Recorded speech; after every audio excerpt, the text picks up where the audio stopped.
Hey, everybody, welcome to GSO Workshop. Thank you for joining us. First of all, we want to thank you for 80.lv for sponsoring and streaming this live for you guys. And of course, thank youing our special guest this month, Veara, Suon. How you doing, Veara? I'm good, man. Like you usually do so. All right. So before we go into and asking you to introduce yourself, just want to let everyone know Games Go Online is completely free, and winter registration is up. So if you guys want to learn from AAA devs, go to www.gamesgoonline.com and check out the courses that we have available. All right.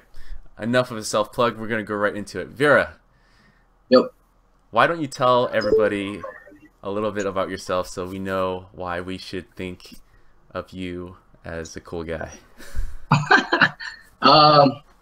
It's just debatable, but yeah. So been doing animation for about 10 years now, and I've done movies and video games so far. I guess I've done feature as well. So you want me to talk about like when I first started, or how? Yeah, let's start from the very beginning, man. Where did you go initially to learn about animation, and then we'll go into your first break and everything, and kind of just walk us through kind of like where you went with your career and where you are now. Yeah, so I mean, I've always liked cartoons, all that stuff, animation growing up and whatnot. It was, I think, about the age of 14 is when I figured out like, oh, animation, something I can do as a career. And that's when I think in high school is pretty much when I was looking around for art schools and whatnot. And I went to one art school, which you attended. And that was more of the art school we attended was more of it is for animation that I went for in video games, but it was more general in a way. So by the time we graduated, it wasn't so focused on animation. It was enough for me to know, and I still had to, build my own demo reel to get out and whatnot. But yeah, I was fortunate enough to at least have a demo reel, and I was able to find a job right after that art school, luckily. But during that time was pretty much when I was working full time there. I was doing some more online schools. I was doing some research, and there was an online school that was getting pretty popular, and at least that was more convenient at that time. So, and I knew my animation skill wasn't, up to par, or it just wasn't good enough, in my opinion. And at the same time, you always want to get better no matter what. Yeah. So I took an online school during that time, as well as doing full time, and I was in video games at that time. And that's after that is when I went. The studio I was at was a small studio called Epicenter Studios. Mm-hmm. We were doing like WiiWare and like a Wii game and all that. And that's when, after I finished that, that's when you hit me up, and I went over to 2K Games to work on Bioshock with you. What? It was Bioshock 2, by the way. Bioshock 2. That's what it was. Yeah. Just got to make sure, But yeah, I was there for a bit, for like 3 years or so. And then we worked on XCOM after that, right? The one that was people didn't want. Mm-hmm. So yeah, after that, I think what happened after that? Yeah, I was pretty much done because I felt like that was like a sinking ship over there, which obviously was because it's closed now. It is closed. So, Yes. yep, 2K Marine is closed. So at that time, we were just all like, oh, it's going down. Mm-hmm. So decided to jump ship, or at least venture out more. And at that time, I applied to Bungie after that. So I was able to work there and to go work on Desitiny, the first one. And I finished that and did my year contract there. And then at that point is when, I think this was like about 5 years in or so now. That's when I was like, all right, I really want to do movies. I've been doing video games. I enjoy it, but I want to challenge myself, or at least change it up, see what kind of different perspective there is. So after that, that's when I took time off. Like I legit worked on a new demo reel. Even though I was still working on like online school or doing new work, I worked on a completely new one, and then cater it towards movies. And then yeah, I was actually off for a bit. Like it wasn't as easy. So it was like about 8 months that I was off of work. And unfortunately, how it worked was one day a buddy that I took online school with, he shot me an email and said if I was interested in a job, and that job happened to be ILM, which for a lot of people that's like a dream company. Right. So just to have an opportunity, like, of course I'm going to say yes. That was like my dream, one of my dream jobs. And then yeah, I went through an interview, and ILM of course stands for Industrial Light and Magic, right? That's the LucasArts company.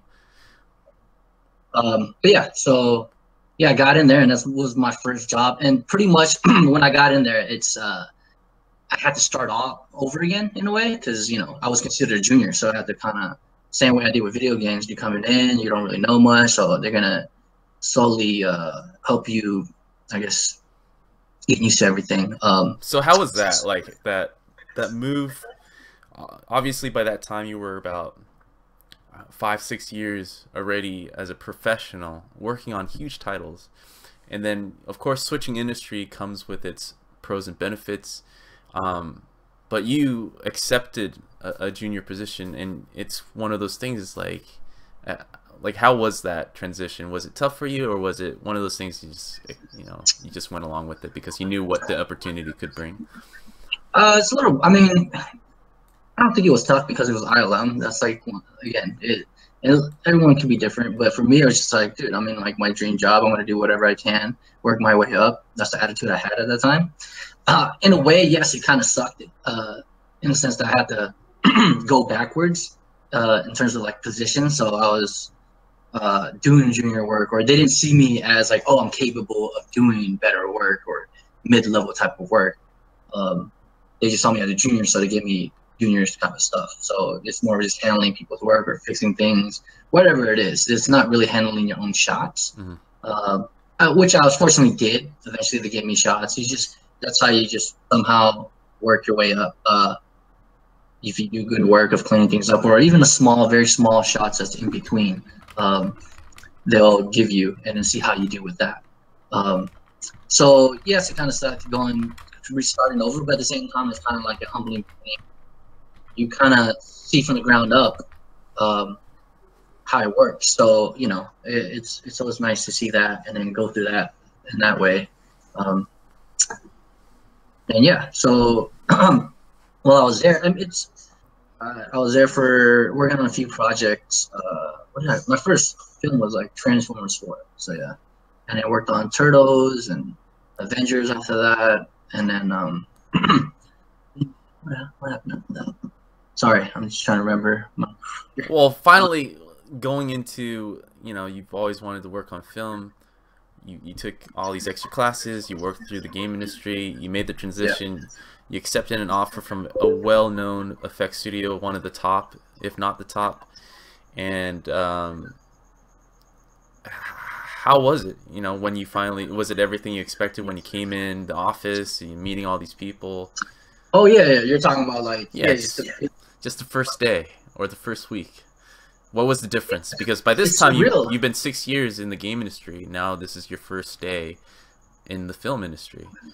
Yeah, in a way, to me it was kind of crazy because like I was a fanboy because I was going to a studio that was well known, and then you see people that you saw in behind the scene kind of thing. You're seeing these kind of animators that I looked up to or inspired by. So it was kind of like just all this was coming at me at once. And in video games, you can get that experience as well, the same kind of feel, getting your credit and whatnot. But I guess in video games, you don't really see that much of like the names, I guess you could say. Right. Whereas movies, I think you see a little bit more. They put out names out there more. I don't know if that makes sense, but I feel like there's more spotlight in people who are in films. Not really everybody. I mean, if you're like juniors, you're not gonna be seen on TV or anything like that. Right. But I guess you get a bigger audience in a way when it comes to movies, right? Whereas video games is big as well, but I don't know. It just seems like there's a bigger audience for movies because everybody watches movies. There's less investment involved and whatnot. Right. So yeah, it was just really cool, and just the history itself, like being an ILM, Star Wars, obviously. So it's hard to explain, but you're just like that first week, you're just like, oh, I can't believe we're here, made it. It's just a dream come true. It's just we're like high-fiving each other, like my coworkers that we first met for the first time, and yeah, it was just like, oh, we're here, because we all have different ways of getting there. Like people who are fresh out of school, there's people who's like, one guy took like 15 years to even try to get into that place. Everybody comes from different backgrounds and how they got there. Just yeah, happened to be, my story was I went to video games first, and then I took like the detour, I guess. But even though I knew I always wanted to get in film, so it wasn't necessarily, it was always in the plan. Right. So from then, how many years did you spend at? How long did you spend at LAM? ILM, yeah. But yeah, I was there for like a little bit over a year. Because in movies, basically you're more on contract, like, and they're very short typically. So, like, for instance, when I first got into ILM, it was literally only supposed to be for a 5-week job, I think, 5-6 weeks. That was the initial contract. So, and it just happened to keep extending because it had more work, and then I was doing a good job at the time. So, yeah, it's just one of those things where it slowly went to like 2 months and then 3 months, like literally the last week of each contract, or before it expires, they'll contact me. I've heard a story where they contact you the day before. People keep asking like, hey, what's the deal? Am I going to get extended? Or, or people just look for other jobs. And then, yeah, it got to the point where they just extended me for the long haul in terms of the project, because it was Avengers, and that one I got to be near the beginning of the production when you got to animation. So if you can get on there, that's when you have a little bit longer contract. So that was like a 6 to 8 month contract right there after that. So, and then, yeah, that's pretty much how movies work in a sense. Like, you rarely have full-time people, even supervisors are sometimes not even full-time. So, yeah, it's unfortunate, but I think in video games are kind of getting it now. Yeah. So, how did you feel about that? Like, you're transitioning not just from a different industry, but you used to full time. I'm pretty sure. Do you still get benefits with contract in films? Yes and no. Depends. It's not. So, like I said, so ILM. Let's just say I went to ILM, finished. I went to other studios. Like, I went to Blur. I went to Weta. And then I went back to ILM, and then I went to Sony, and after Sony, I went to DD, or Digital Domain, and then now currently I'm at Double Negative. So all that, the only one that I had a benefit from, like benefits, like insurance, is ILM and Double Negative, the one I'm currently at. All the other ones were no insurance, no vacation pay. No, I take it back. Sony too. So 3 of them. Sony had insurance and vacation and sick days as well. But they were all contracts. None of them were full-time at all. I would say the average is between 3 to 6 month contracts. So it's pretty much the life of a film animator. That being the life, I can't imagine it being because you just named like 8 different places, right? And you're talking about maybe a span of 5 years. Yeah.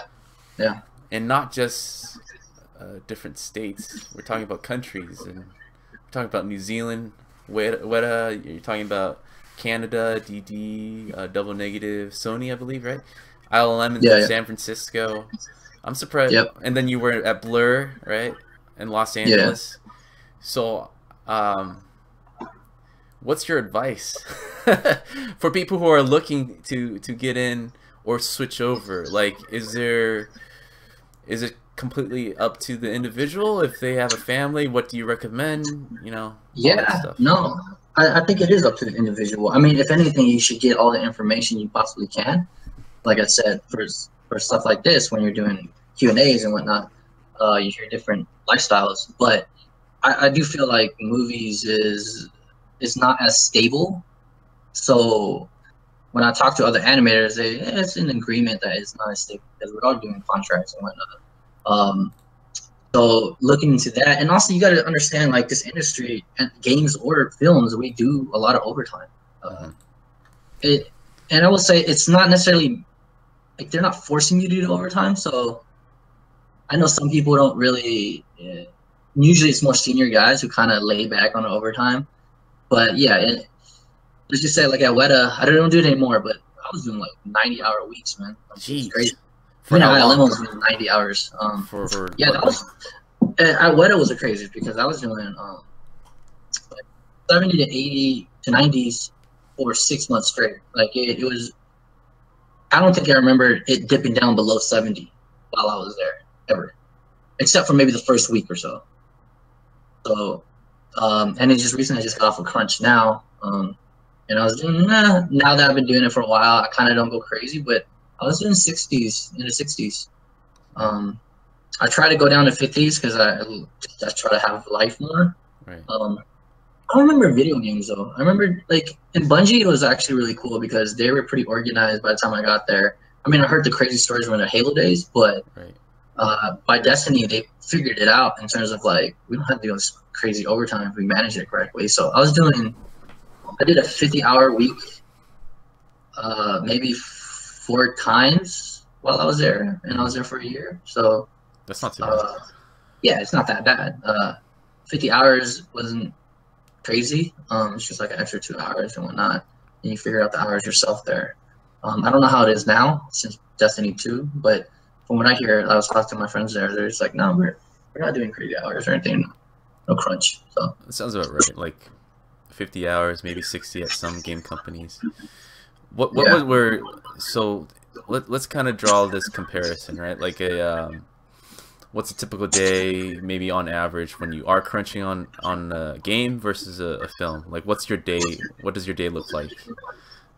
You mean how many hours am I doing? Yeah, well, just coming in. What time do you come in? What time do you take breaks? What time do you go home? What is that? Paint a picture for us. I'm one of those people who just always go, like, later on in the day, just because I'm not a morning person. So 10, 11. but I would say most people go in by 9. Okay. I'll try to go in by 9. Let's just say that. The last one I did get up at 7 a.m. Just because I want to leave a little bit early. But I was doing 12-hour days, so yeah, I'll try to leave by 7 or 8 p.m. That was my goal. Whereas at Weta, I was leaving like at 2 a.m., 3 a.m. Jeez. Yeah, I didn't really have much of a life there. Yeah. But yeah, it was I mean, in terms of a schedule, like when you go on the first day, you know, everyone has their shots or whatever task they have to do, and it's the same as video games. It's just figuring out what your task is, and then you animate or you plan, do whatever you got to do in terms of the animation process. You know, you show it to your leads, you get feedback, and eventually you show it to your supervisor.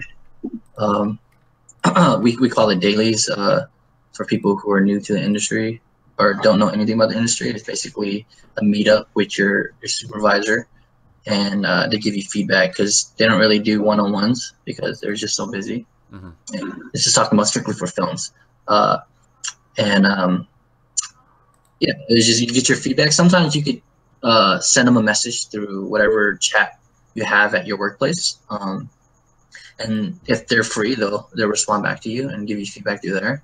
But typically there's a time set each day, and you just turn in your work, and then they'll do it on the big screen, and they'll give you feedback. And if you pass, or you pass the supervisor's whatever do you call it, whatever task you're doing, then it goes to the client, and the client will pretty much take a look and give their feedback to the point where it gets to the finished product. But it's always a back and forth. They give you notes. It's crazy. Like there's a lot of things that keep being asked, or at least the typical question is like, oh, how much animation do you have to do per day, like seconds and whatnot. It's kind of hard to answer that question because mainly because you do have a deadline, but the amount of notes that keeps going back and forth, it's impossible to kind of predict because sometimes it just might be easy and there's barely any notes. And then sometimes a client being so picky, like they don't know what they want. So that right there, something that was set for like, for instance, 3 days, could take like 2 weeks. And then also you're at the same time you're doing other shots, so you put that on hold because you're waiting for it to get feedback on. So you should be having more work to work on. So yeah, it's hard to give an exact answer for that type of question. Right. Even though we didn't go to Q&A yet, I just guessed. Yeah. Anyways. Yeah. Well, I kind of want to go into this portion of the interview here. Like, I know you're cool and good. You know you're good. But if the watchers, the audience that haven't clicked on your reel, you know, do you mind kind of going over some of your work right now? Oh yeah, sure. Let's go take it. So I had some show and tell, I guess you say. Let me know if I gotta share the screen, right? Right. Yeah. And while Veara or V is pulling up his stuff, you guys leave questions wherever you're watching, Facebook, YouTube. Just leave your questions there. I'll make sure to ask them. We're gonna have a Q&A at the end, so any questions that you have, be sure to ask him. All right, can you see? Yes. Good? Yep. Okay. So this is pretty much my video game reel. And I'll just show you first. This is what I did. Some of the stuff I did during my career in video games. There's no audio, I don't think. So. Audio, yeah. So in a typical game reel, like what do professionals or companies look for from a student from an actual professional? Is there a difference? What essentially makes a game reel successful for applying for jobs? Yeah. So when it comes to video games, I think it's hard to just say there's one perfect game reel. It's more of catering towards your specific studio or the industry you're going into. So like I said, this is my video game reel. So this is something I would apply to game studios. I would not typically apply to a film studio, just because they're looking for something different. Whereas video games, they want to see basically anything that can fit in their video game, things that you're typically doing in a video game environment, meaning it can be blending of animation, it could be like hit reacts, it could be deaths. Oh, this one has audio. Yeah, we can't hear it, but you can. My fault. Well, I'll just turn it down on my side. Yeah. So when it comes to reels for video games, I would advise people to do anything that you kind of see in video games. That could be a run cycle. It could be any sort of cycle that blends into something else. You know, like when you're playing a video interactive game, right? How do you see it? You could fake it. You know, it doesn't have to be an actual. Like in this. Oh, what the hell is that? Showing something else. Let me see if I can loop it. Sorry. No worries. But yeah, like for instance, in this game, I'll just walk you through it. Right here, it's more of like it's not a cycle or anything. It's just more of like one of those quick script kind of animations. That makes sense to you? Yeah. It's not something that's going over and over. It's just like a really quick, not cinematics, but it's in-game animation that's just like a one-time play. Right. It's a scripted event. Right. Whereas this one, that was one I earlier was just playing. These are hit reacts. The other one's a taunt, hit reacts. So these are things that you'll see while you're, this is a first-person shooter game. So it'd be nice to see like a third-person perspective, and then if you can somehow, if you have a rig to do show first person, do it. If that's I don't think there's any rig that I know of that you could do or play with, but right. I've seen people do it though. It's possible. So it's just kind of cool because the reason why it's good to show is because like these people who are evaluating you want to see if you can do their kind of work. Like and that goes to films. It's not just video games. So whatever your industry you're applying to, whether it be VFX in movies or feature work, you know, Pixar, Disney, you have to do their kind of work. And video games, you have to do like the blending, the I don't want to say boring, but more the tedious work of like, you know, it's not as cinematic that most people always want to work with because yeah, it's more technical stuff. Right. That blend. So like when you're animating for games, you were talking about making loops, even first-person animation, sometimes, you know, cinematics. Is it typically assigned once you start working at a place, or do people hire you specifically for that task? I mean, how does it work, the hiring process? Oh, sorry, was it for video games or movies? For games, right? So you just named 3 different types of animation in games, basically. So is that sometimes just everyone gets a piece of everything, or is there a specialized animator that's you know, used for first-person animation, another one who's more game cycles and looping? You know, how does it get divided up, and is that something that you have to tailor your portfolio to if you prefer one thing over the other? Yeah, I mean, if that's something you really want to do. So, for instance, in video games, like I said, I've been away for like 5 years now. But if I remember correctly, or now, I've seen like there's pretty much a split between cinematic animators, which is pretty much and then there's gameplay animators, and those are the ones that I'm pretty much showing you here. So, to be honest, I would have a mix. Just so you can show your range, and that doesn't hurt you, right? It's like one of those things where it's like, all right, it's good to show range, but unless you specifically for something, and then if you're working at a certain studio or you want to go for a certain studio, look at their style, like the style of animation they do. This kind of animation is not going to work. Like me showing this is not gonna probably get eyes to say yes to when it comes to like fighting games, for instance, because they don't see any combos, they don't see anything that they can use in their game. So if I were to apply to, was it Other Realm or something, the Mortal Kombat games, right? Yeah, I would do something more fight style related type of animations. Right. It'll be way much easier for them to see like, oh, okay, he's capable of doing our kind of animation needs. And they do have cinematics, so if you're going towards that, do something more cinematic-like, especially with the fatalities. Whatever you feel like would work for them. Right.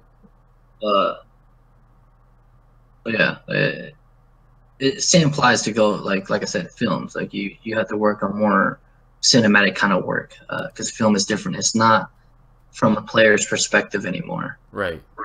So let's talk about that, right? You're crossing over. You're talking about, you know, you were working at Bungie, and you know, you initially applied to ILM and finally got it. What reel did you use for that, right? You didn't have a resume in the film industry, and you were not exactly using your work from the game industry to get you that job. So what would you recommend for people who are trying to cross over? Yeah, so for film is a little different. Like I said, yeah. So this is my reel for like movies that I would apply with for specifically. But I will say this is the type of reel that I would never apply to a Disney or Pixar. They're more character-based animation. So this is more VFX for like Avengers and whatnot. But yeah, when you look at this, is like it's basically working off camera. Whatever you see on the camera is going to be seen on the big screen, right? So that's pretty much it. Like you're working with animation that's just on camera, whereas video games, you know, like I said, it's a lot of technical work behind it for things to blend and whatnot. So they want to see things like that. And it's okay to put some cycles in there, but really, when it comes to VFX type of reel, what I would do is show something a little bit more, just longer in terms of animation, and like something more, a little bit more cinematic, and like camera work. There's a lot of camera work that I think honestly, you can get away with a lot of stuff in VFX with just camera work. But when it comes to just the animation, they like to see creatures. They just want to see good body mechanics. And they don't really care about dialogue too much because you're not going to be doing that much dialogue unless you go to a show like Ninja Turtles, for instance, that had a lot of dialogue with the turtles and whatnot. That'd be helpful to know. But yeah, I would usually recommend maybe 1 or 2 to show dialogue. Right. But I would mostly show kind of like, if you can, put some creature work in there, show some body mechanics, do a cinematic type of shot that's that's showing off like your camera work as well. That's always kind of like a nice thing. I mean, how do you flip this? So this reel kind of combines. You were talking about 2 different reels when you're applying to movies. You're talking about effects, visual effects, and then animation. Basically, you're talking about Pixar, like. Yeah, so that's, I would say, a character animation reel. So when it comes to like a Disney, when it comes to like Disney, I would show more acting type of work, and that's pretty much it. I mean, you can show some body mechanic work, which is good. You always want to, but what they want to see is you showing some sort of emotion, like something behind the character. It's not just good animation, which they want to see, of course, but they want to know that what the character's thinking, right? Like, you're pretty much being an actor behind the scenes, basically. Right. You want to be able to kind of show that to the audience and connect with them.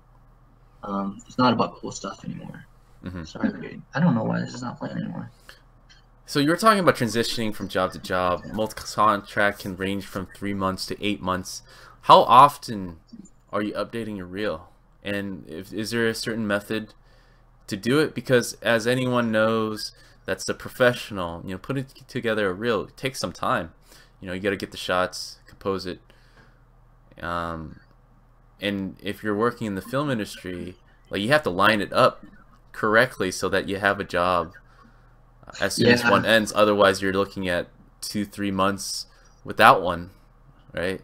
It's just the way it works. So, what's your advice, and what has worked for you to prepare you for the next job? I mean, how far ahead do you think about making your reel to apply to other jobs before your current one ends?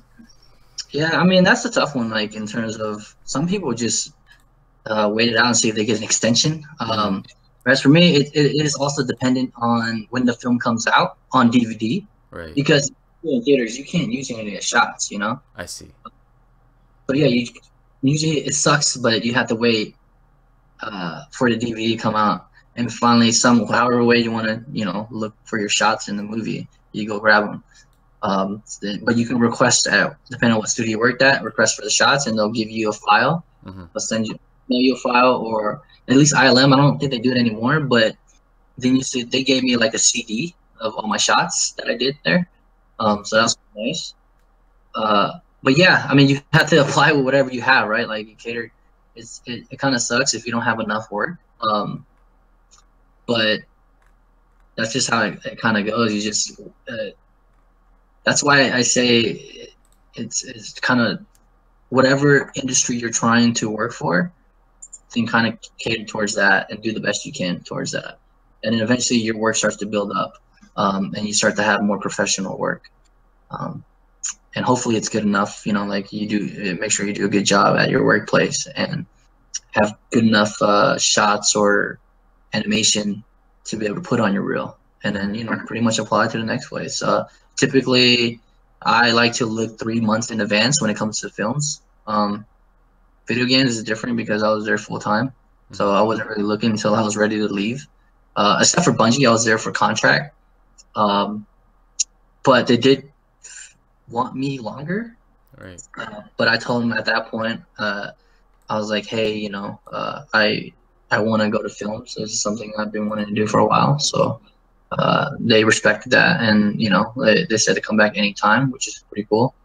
But yeah, it's a little different when you're searching around, but everyone has a different timeline. Sometimes I wait to the very end to see if they extend me because I want to stay at that job. It a couple times it didn't work out for me. Mm-hmm. Other times it worked out perfectly because like by the time the contract ended, didn't have any work, I was able to move on to the next job because I was scheduled. And all the what do you call it? All the recruiters know when you're talking to them like how this industry is. So you can say like, hey, I won't be able to start until this date because my contract ends this time or whatever. Mm-hmm. So it's all about communication. Right. And so here's an interesting because you have the advantage of working in both industries where you know 5 years ago your screen's exploding. 5 years ago you you know, you left Bungie to get into the film industry, but at that state you kind of knew what was going on, even though there was a stability, right? A lot of full-time jobs, but you know, I wonder what your opinion is, because to me it felt like a lot of the jobs are turning more and more contracts, and even to this stage, like bigger companies are hiring more contracts than before. And now that you're in the film industry where it's all about contracts, and very little people have full-time gigs at a visual effects studio, like how are you feeling about the stability of things as an artist in both industries? Like your personal feeling.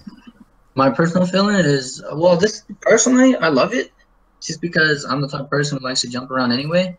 I get a little bit bored. I think that's the reason why I kind of left video games. Is I get bored of repetition, doing the same things over and over. In video games, it takes years to put at least one of the bigger games, you know, like out. So whereas movies, the fact that I'm working on it for 3 to 6 months only, it's nice. It's like, okay, I work on this project, jump onto a new project that's totally different in a way. I mean, you might do some sort of animation that's very similar, but they're all different. I don't think you animate ever the same.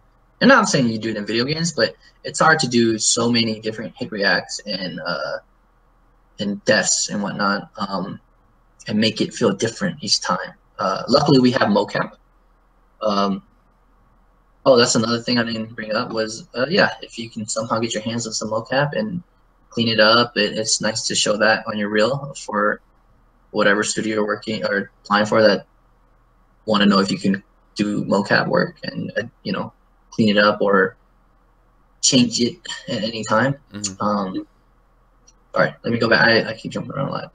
But yeah, in terms of disability, it doesn't bother me that much because I don't have a family, I don't have kids or anything like that.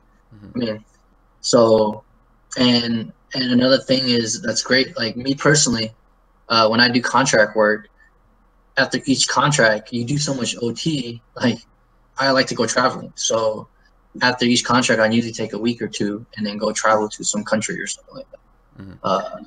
So that's something I personally like to do, and experience. So, and you don't feel like that, like you're quitting, right? Like it's kind of tough when you're in a full-time job and you're like, okay, I want to go, right, do something else. As a contractor, you're like, oh, well, my contract's up. You could say no to them, like, plan to do this or go here, just because you're interested. So if you really don't like it there, then hey, I could just leave after this contract. right. Whereas video or full time, it's, again, this is all different, right? Like this is just me personally. For full time, I feel kind of bad when I take time off for like a month or whatever. I would just for contract, I'll just time up my my vacations. You know, I'm like, okay, I don't get paid. It sucks, but you do so much OT that hopefully, you know, if you save, you do your financial manage it correctly, then you should be able to survive, and then do what you got to do. Right. So being in the film industry for a while, like you were saying, you know, you're a single guy, you're able to jump around, you're able to do this. Do you see a lot of family guys doing this as well? I mean, of course you can't speak for them, but from your perspective, what do you see where you have a family and you want to do this? Yeah, that's pretty much. They do exactly the same thing that I do in terms of jumping around, but they're just a little bit more mindful of who is affecting, right? Like they have their kids and whatnot. If they're fortunate, they usually want a longer term contract. That's what I do notice about more family type of guys. Um, You're talking about a year, 2 years type of yeah, thing? or whatever, 2 years if they can work it out, or they just keep waiting to the end of the contract, hoping to get an extension. Like, how close to the end are you talking about? Like a day before or a week before? Like, how close do they cut it? It depends on the studio you're at. Like Okay. some people are good at telling you beforehand. I don't want to say which studios, but I know some studios that have done it the day before, and they actually like, oh, hey, we can extend you. Can you do it? And there's this one crazy story where one person didn't get an answer back, kept asking their HR like, hey, did you hear anything back? Will I be extended or any other projects? And they're like, oh, we don't have anything for you right now. And that person pretty much was leaving for the airport, and they get a call like, "Hey, can you come and we have an extension if you want to take it." Dang, right Like when it's he's crazy. Like there's some stories like that. It's just how it works. So you just got to plan. That works for you. Do whatever plan that works for you. So But what is it exactly? They just suddenly get it's funneled more money, or they just looked at all the shots and like, oh, we need more? Like, what? yeah, it's just Why more is it to like the wire? that's a tough one. I mean, you probably better ask one of those HR people or recruiters, to be honest. But it's just more of like there's not enough work, or they got more shots, or the crunch. They just didn't manage it correctly. Like, okay, Nice. we need to extend it past that. We didn't schedule it correctly, right? So yes, it's really tough. I'm sure on their side of trying to figure it out because I'm sure they're not like, oh, we want this guy to be gone or anything. It's just like they can't confirm until they have their own confirmation. It's just more of them saving their butts too. Like instead of it would piss somebody off. They're like, hey, yeah, we have work for you, and they have no work. Like Mm-hmm. and to them, they're losing. It's a business. They're losing money. They're losing something. So I could try to understand it from their side too. Like, yeah, it sucks. I don't like it, but yeah, some studios are better at it. I would say. Uh, yeah, that's just how it works. I just try to just go with the flow, and then I just prepare for it all. That's the way how I approach it. So. Well, speaking of going with the flow and preparing for things, it's pretty well known that you moved around a lot in the last 5 years, right? Like kind of walking through everything. You've been in different continents. You were at New Zealand, San Francisco, Canada, now Canada. Like, do you just travel light? Like, how exactly are you able to just go at a moment's notice and just pack things and just work crazy overtime hours while you're in a whole different continent? Like, how was the other side of things, like the social life, meeting new people, getting used to things again, having a life, right? Yeah. When you're not overtiming, like, what was that aspect when you're not working? What are you doing? Well, start off, I did only pack usually like one bag or one luggage, and then travel with that, just because I usually look for like a furnished type of place, and if I know I'm gonna only be there for like 6 months or whatever, I can survive off of that. Are you doing like Craigslist? Like, what was your go-to? Yeah, pretty Okay. much. Like Okay. you had, because it's hard if you're trying to get your own place, it makes it tougher because everybody wants to do a lease for like a year or whatever. Yeah. For instance, like me here coming to Canada, I kind of just I didn't know how long I was gonna be here, but looking for a place was kind of tough. You can go on Craigslist and then look for sublets or anybody willing to give a shorter term lease, or you can look for people looking for roommates. There's all different kind of ways you can look for it. But I wanted my own place, and Vancouver, where I'm at now, is one of the better places to be at for animation now, because it's basically the new LA, because a lot of the jobs came out here. A lot of the studios closed down, specifically VFX kind of studios came up here just to save some money, that whole business side. So yeah, it's when I'm done with one contract, I can just jump to the other one because there's a lot of studios out here to apply for. Mm-hmm. I just go through figuring out like the work permit situation. Luckily, being American, it's not as hard in terms of the what's behind the scenes. Whereas my other friends from India or friends from like South America, they have a harder time to get through that process. It takes like 6 months. Mm-hmm. So places are not even willing to work with them. They're like, oh, we need somebody quickly. So we need someone who can, we can take the process like a week or something. Right. I think I don't really know behind it, but that's my assumption. And Is this for Canada? Was it the same thing this in is New Canada Zealand? in particular. Weta was pretty easy. Like a lot of I think they want people to come out there, and Canada too. Like, they want people to come out here too, but it's a little bit of a process. It's not as easy. Whereas New Zealand is smaller. I guess I don't know what it is, but it just seems easy. And it could be just being at Weta. They're big and they can bring whoever they want. Makes it an easy process. They took care of everything. Like all I had to do was sign. Whereas like at Canada, yeah, I had like my lawyers and whatnot, or their lawyers. They had their lawyers and went through the process, and I just signed some papers. But my other friends were like South America. I had to do like this whole medical exam and like I forgot, like police records or something like that. Right. I forget. They didn't go through a lot, and I was like, yeah, I didn't have to go through any of that. Yeah. So yeah, it depends on which country you're working at, So yeah, and I've only worked at 2 different countries aside from the States. Right. Well, that's plenty, dude. Well, I mean, we're about 10 to 15 minutes left. Gonna go switch over to Q&A. Yeah. As mentioned before, hey, you guys, wherever you are watching this, just post your questions, and I'll do my best to ask them for you. It's open for anyone, so go ahead and do it. So I'm gonna start out with a question from a mutual friend, right? From Okay. Richard Lico. Oh, snap. What's up? Ever think you'll return to the game industry, and why or why not? So, oh man. By the way, Lico is like one of the most talented animators out there. Like, go look him up. Shout Richard out. Lico. Shout out to Just Lico. saying. He's he was my lead or supervisor over at Bungie.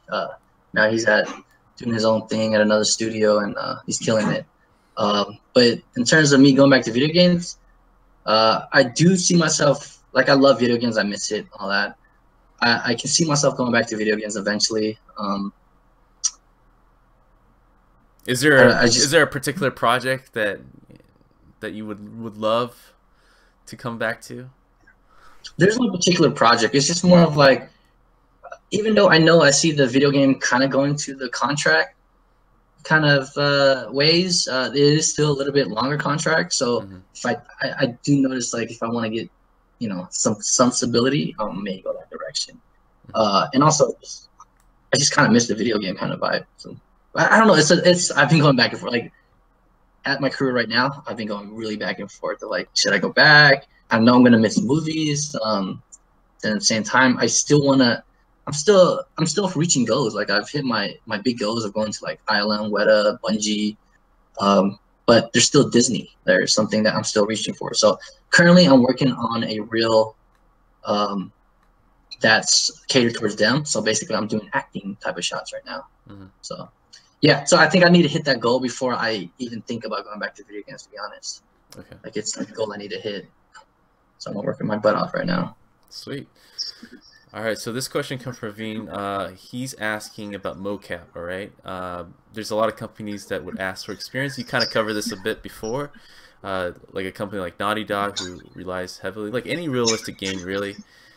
Do art schools or resources out there usually teach you about mocap? Yeah, I think during my time when I went to like those schools, they didn't really have it available.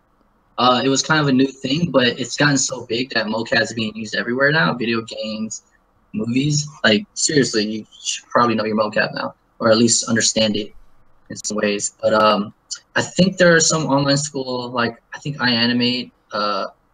It has some sort of classes for that. But from my understanding, some art schools are trying to incorporate mocap into the curriculum, so you kind of get an understanding of it all. So I would do my research. I'm sorry that I don't actually know specifically where to go, but I do know they're incorporating it more. And yeah, like I know you can, unless you're got some money and get a suit that you can work with, like the suit that you wear, put on, and then transfer it over.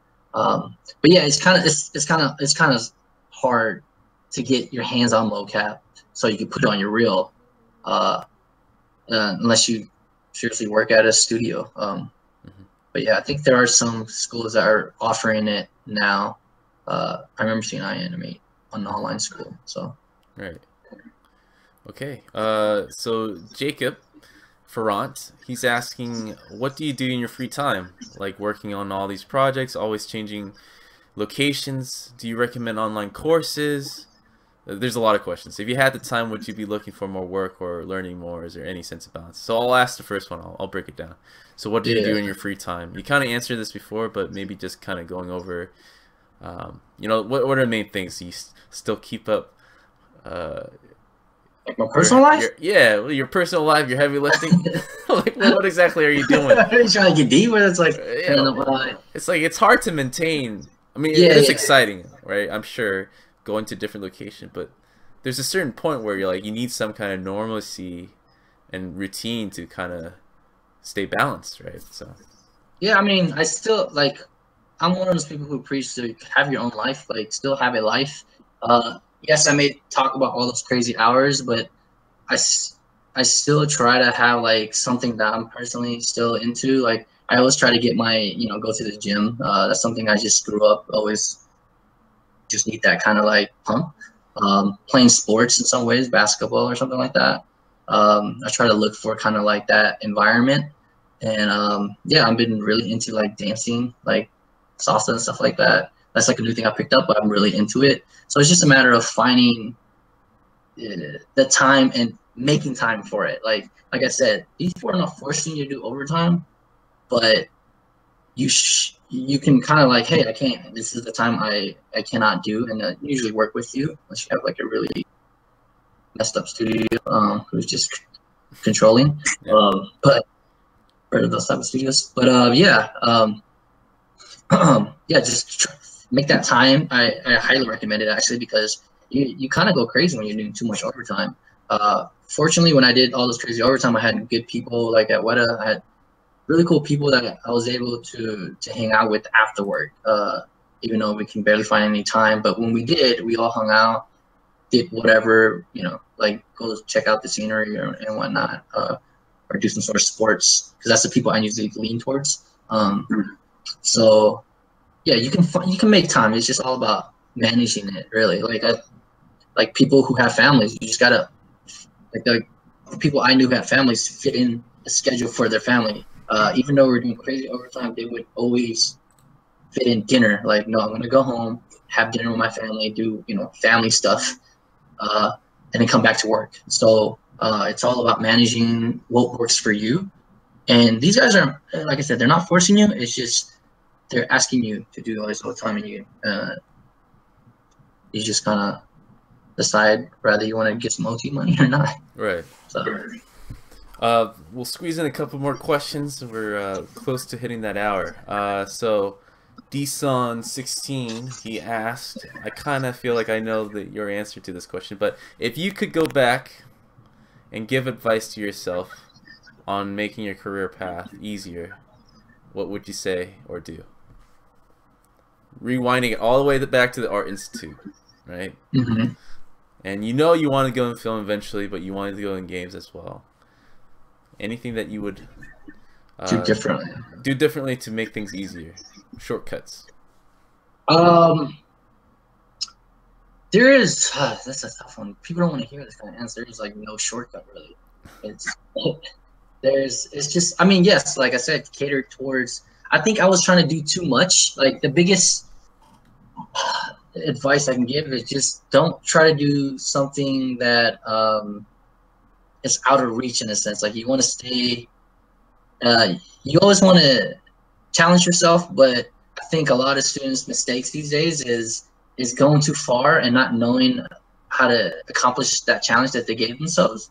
So instead of doing something simple that to make it really good, like you should have at the foundation of it a really good animation principles, pretty much your mechanics, or it should all be good, and everything on top of that when it comes to personality or you know, flashy bits and whatnot should come later. Like you'll eventually get it going, but trying to do like a crazy action scene and like with 5 characters fighting, like if you've never done it before and you're not really learning, you're just so focused on trying to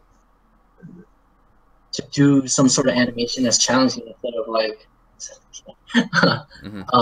instead of just doing something that you're comfortable or at least somewhat comfortable with and pushing yourself to grow.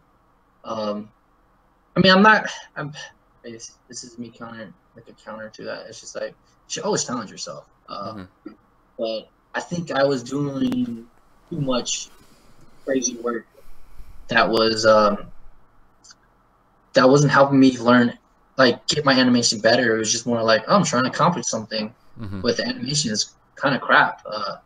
So work small and then really get good at that small thing and then move on to the next step, you know?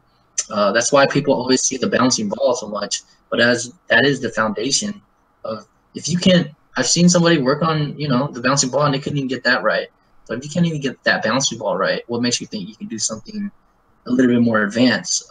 You might, but it's really good to have that foundation first before you just do something really challenging. Like I think a lot of students do that. It's just take something that's just way above their like skill set at the time, and you're gonna learn something. That's a great thing. But I think I should have been more patient with the learning process and really focus on my foundations. Right. One last question. This is from Mohammed Raza. So how do you see your career in animation turning when you become old, in your senior age, where your body can't support you moving around as much, or you simply, you know, there's not enough time where companies require you, right? You can't do overtime as much.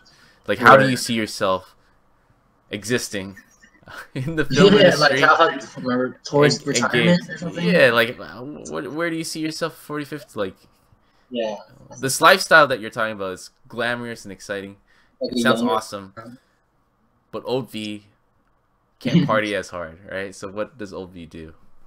That's a tough one. I mean, a lot of people usually by that age or so get to more promoted positions, you know, supervisors. So you're not having to sit down or do. But the thing is, the stress level is still up there. Like I'm seeing my supervisors or people who are high up there still stressing out over or doing crazy hours too. For me personally, I don't know. I mean, I have other animators around me that's like in their 40s and 50s that's still doing what I do right now. So that gives me hopes of like, okay, I could still probably do it. I know one guy, just only one that I met that's in their 60s at least. But you know, he's and I don't know. Like I don't see myself doing it at the age of 60. At that point, I'm hoping maybe do another career that's a little bit less of a stressful job. But if not, do something more like something of a bigger role that doesn't require too much hands-on, and it's just like helping grow. Maybe a teacher, to be honest. That'd be kind of great. Like it's just more helping, you know, the next generation become better and give as much of my knowledge to the future animators. So that I can see that happening. Like I know one guy who retired and just went to teaching. So yeah. Okay. All right. I mean, that's about an hour, you guys. I want to thank you, V, for joining us and giving us your wisdom in animation and movie and games. I want to thank 80.lv for streaming this event. I want to thank everyone who showed up, asking awesome questions. Hopefully you find this useful. This will be archived. A lot of you guys were asking that. It will be on 80.lv's account, YouTube, Facebook, as well as Gamesco Online. So thank you guys. Thank you everybody. Hey, if you want to be mentored by someone like V or exactly like V, visit Gamesco Online. You can email us info@gamescoonline.com. You know, he can help you with your own personal career questions, you know, paths of how to get to where you want to be. So yeah, thank you everybody, and see you guys next month. Look out for the next workshop. Okay guys.